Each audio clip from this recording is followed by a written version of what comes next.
Let's start with a guy you both are incredibly familiar with. You both played against him, of course, in Tom Brady. Orlando, you lost to him in 2001. Brady, by the way, was a rookie in 2000. So, Orlando, you beat him to the league. Nick, you, of course, jumped in 2006.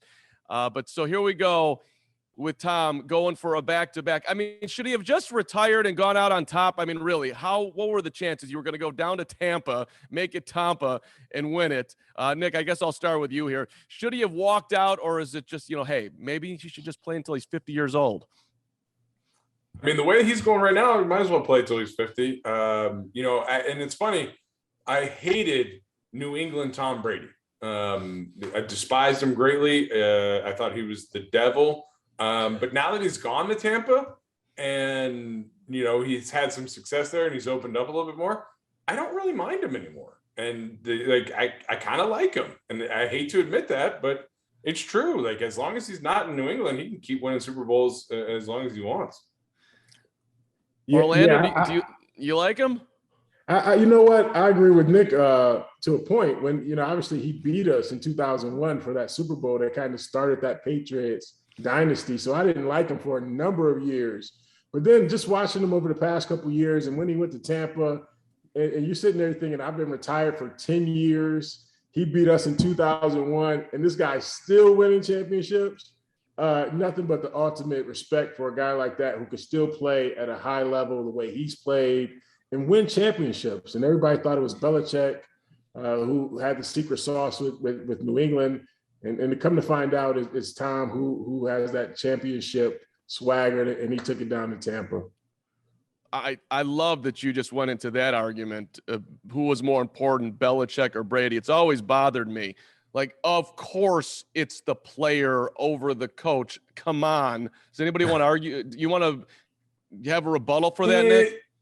Yeah, I think it's both. I think Tom and Bill were the perfect storm. I think those two coming together at the time that they did made it work. Do I think Bill's a great coach? Yes. I went against him for 11 years. I know, what his teams do. And so I think as a whole, he's a great coach.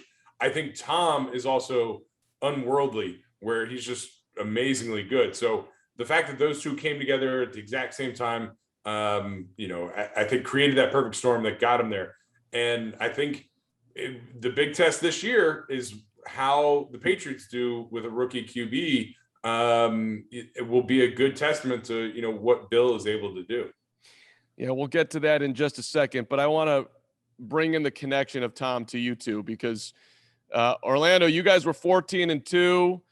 That team was the greatest show on turf. You were a 14-point favorite in the Super Bowl. I'm really digging in here.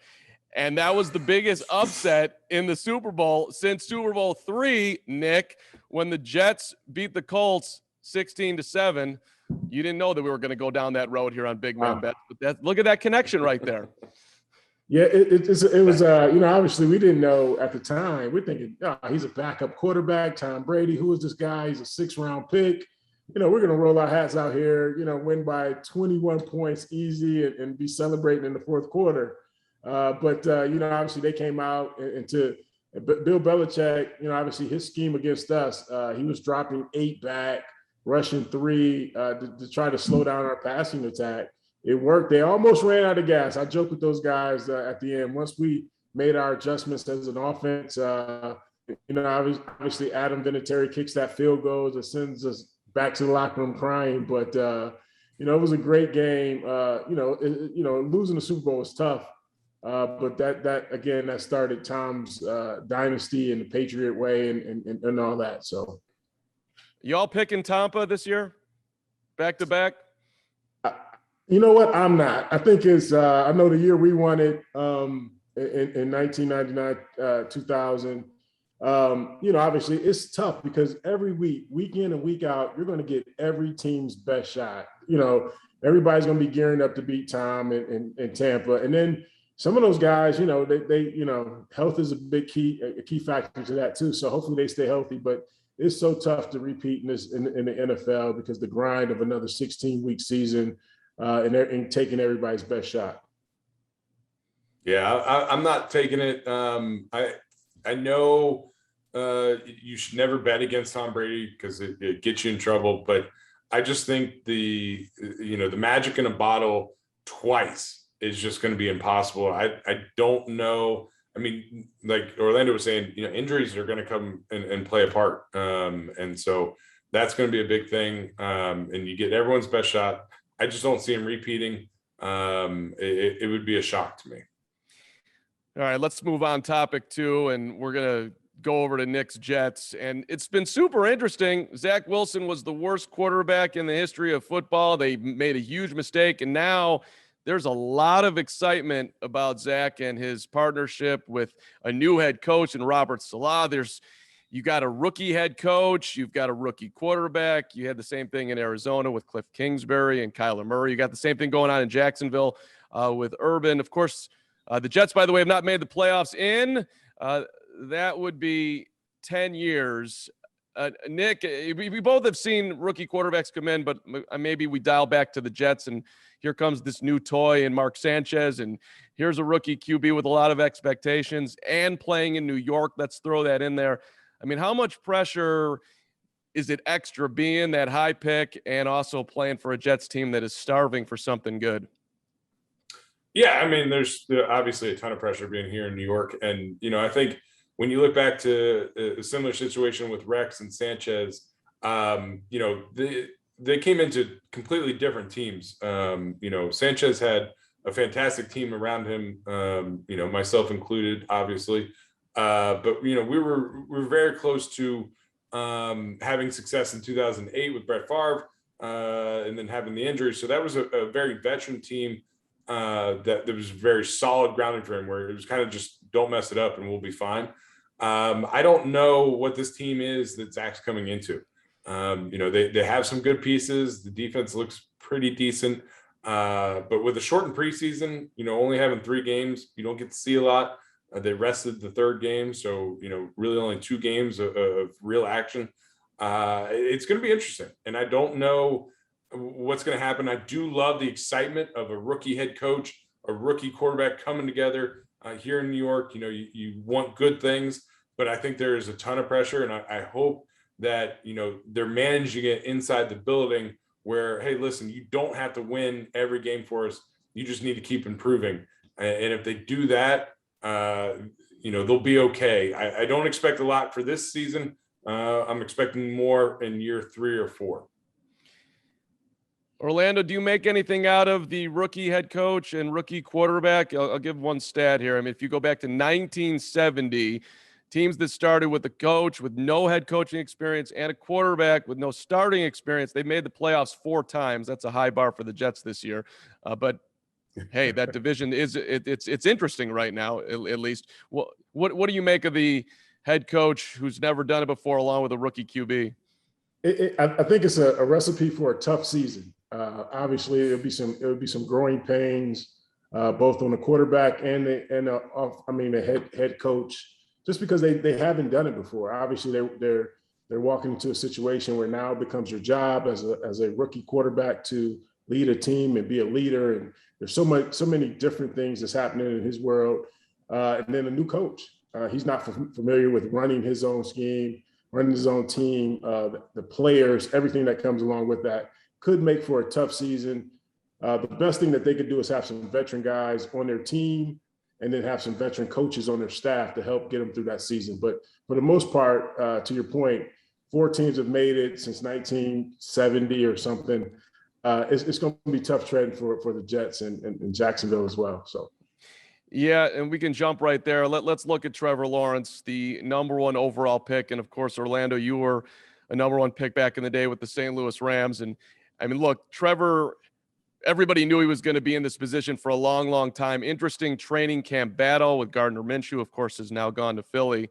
But what kind of pressure being that number 1 guy? You're the best player coming in. We want immediate success. Orlando, do you think he's feeling all of that?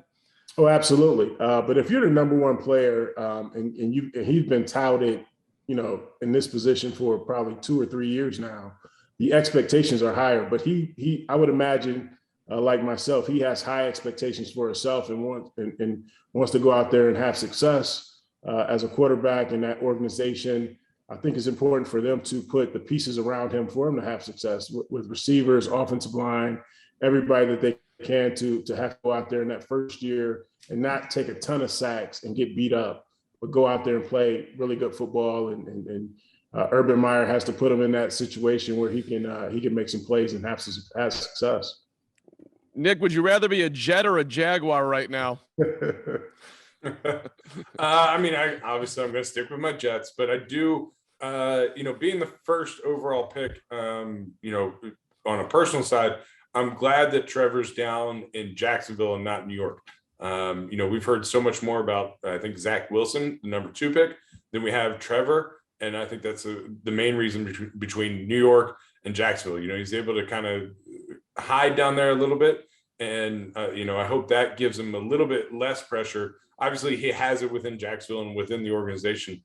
But I think nationally, he's in a much better spot just for media and limiting his exposure where, Zach is getting thrusted into you're the media capital of the world, New York City. And so it's going to be interesting to see how those two go, 1 and 2, both starting rookies, and see how those teams end up. Orlando, you want to fight back and say the St. Louis media was super tough? It says, hey, don't sleep on Rams / Cardinals / middle of America nation. No, trust me, Trevor Lawrence will have a much easier road in terms of the media, as opposed to having 10 guys at your presser, and in New York, Zach will have 30 or 40 guys asking him, hey, why'd you throw that pass the way you threw that pass? And, and the pressure that in that media market in New York can ruin some guys if you're not strong enough. Obviously, Trevor, with all the high expectations, he's in a much better spot because the media pressure is a quarter of what it can be in New York. Nick, you did a good job getting that media on your side, probably because you played well, but you must have had some other strategy as well. I just tricked them. That's all I can do. I played Jedi mind tricks, the little magic. The next thing you know, they were eating out of my hand. Well done. Well done. Hey, let's look at the rookie of the year. And I know it's super early. We haven't seen any games. Looking forward to the Bucs and the Cowboys getting it going here. But, look, all pressure on the quarterback. And 3 guys are getting an opportunity out of the gates here in Trevor, who we mentioned, and Zach, and also Mac Jones, who's going to start in New England. That was an interesting development.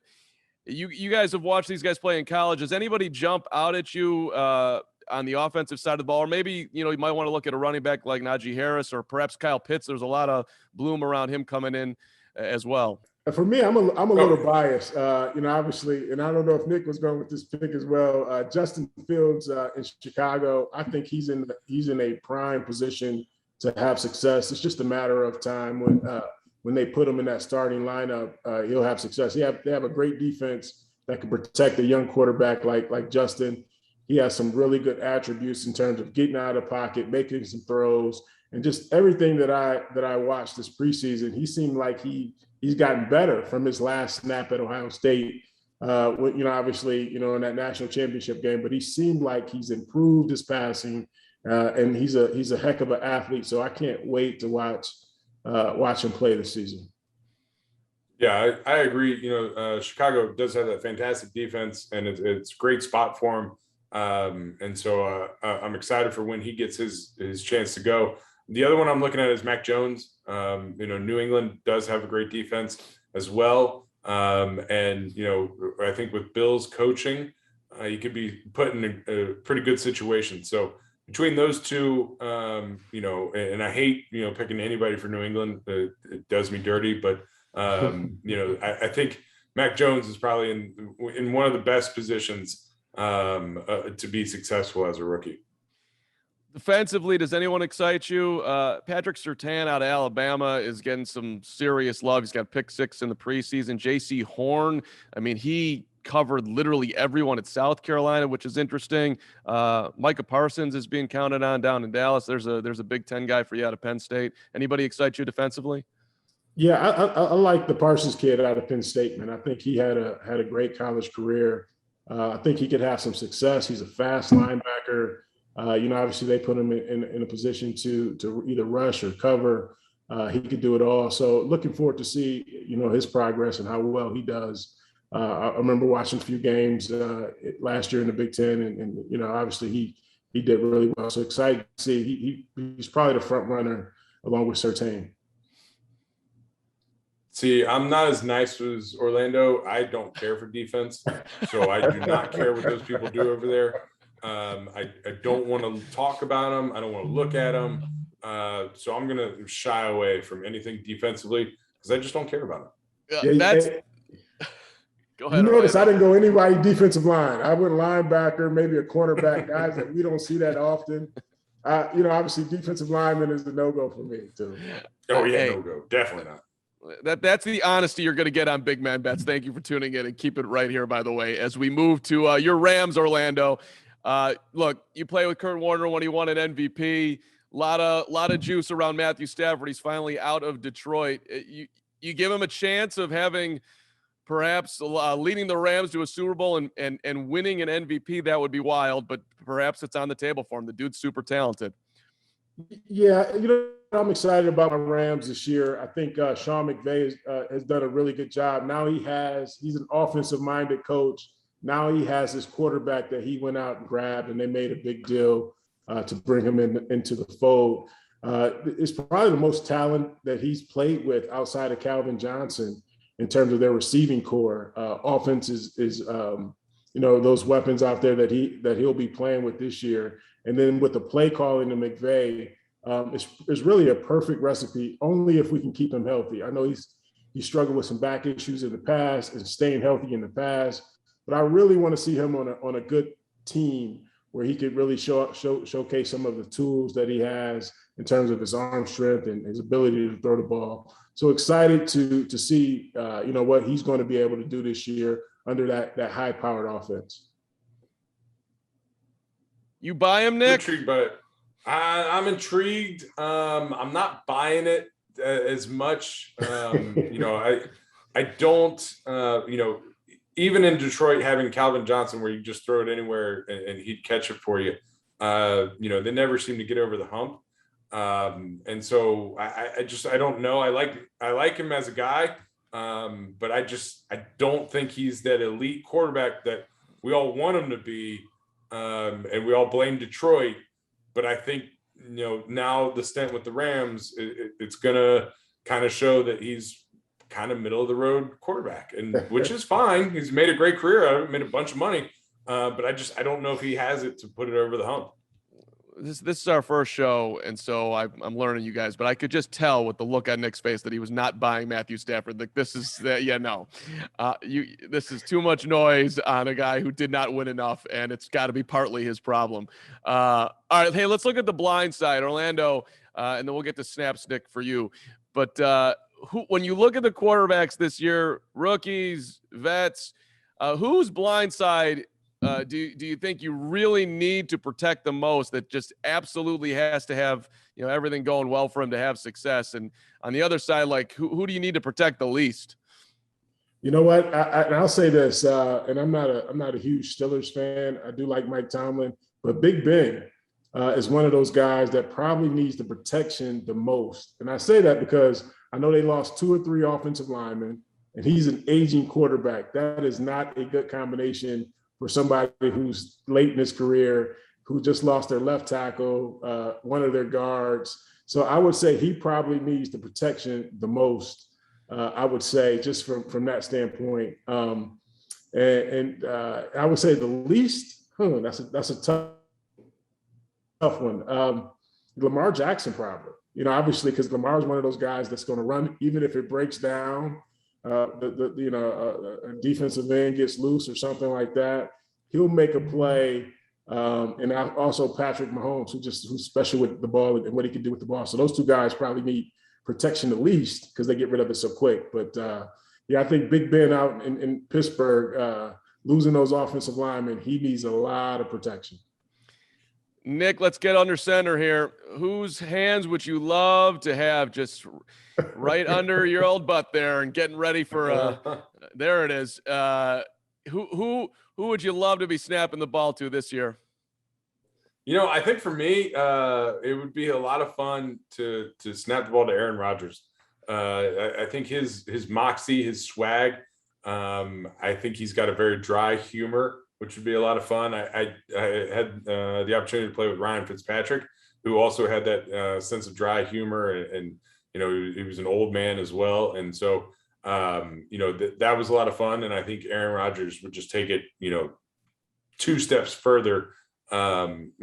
He's also, slinging it down the field, but making jokes along the way. And I think that would be a riot. Y'all buying Green Bay? Ooh, it's a tough one for me. I know Rodgers was a little bitter this offseason. I don't know if that'll spill over into the regular season in terms of his attitude towards the organization. I don't think that last presser was a good indication of what this season will be. I know they were trying to kiss and make up, and it didn't. I know it wasn't believable for me. So it'll be a wait and see approach for me to see how well they do this season. You just can't bet against Aaron Rodgers. So I mean, I think even with all the issues with the organization, I still think he cares about his teammates and his coaches, and that's enough for me to say Green Bay is still going to be at the top.